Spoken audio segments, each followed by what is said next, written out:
I just want to touch a little bit on foreign investment. So a lot of people look at these high-level numbers. So these are numbers provided by Austrade or Department of Foreign Affairs and Trade around investment in Australia by source country. So you look at that and you go, wow, United States, United Kingdom, Belgium, and then you go, wait, Belgium? How's Belgium in the top 3? And then you start to dig a little deeper and go, okay, Belgium has this giant clearinghouse that invests in significant debt securities here in Australia. It probably doesn't have a relative economic impact for me at a local level. You look at the United States, you start to delve deeper and you see $20 billion LNG plants in Queensland, $50 billion LNG plants on the west coast of Australia, etc. So I guess the key for me is not targeting investors by source country, but actually targeting investors, right? So not actually targeting countries. So there tends to be an appetite to go on a trade mission to China, right? And I think that's great, or trade mission to the US, etc.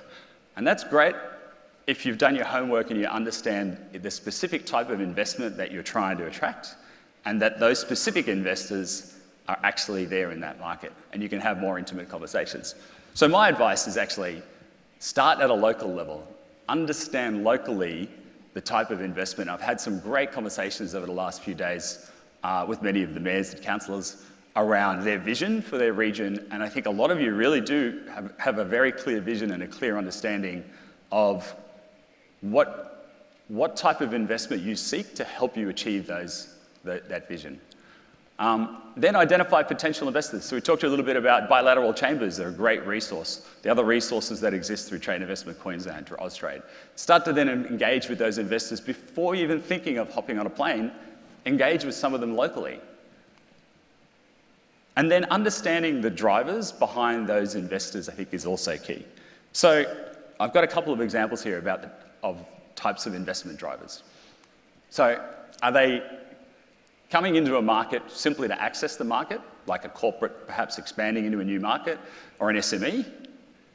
And if so, your business case is probably going to be much more centered around the demand that exists in the market and in the region. Are they here to, as part of the drivers to secure scarce resources, such as minerals and energy investment?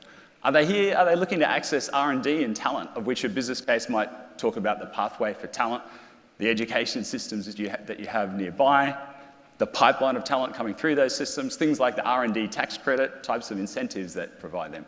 Or what is it, if there are funds that has to deliver some type of return to their partners in that fund, like a private equity fund that has a lifespan of somewhere between 7 to 10 years, of which time they need to create value in that entity, and then exit that fund, or exit that investment, understanding those drivers, and then ultimately building business cases around those drivers.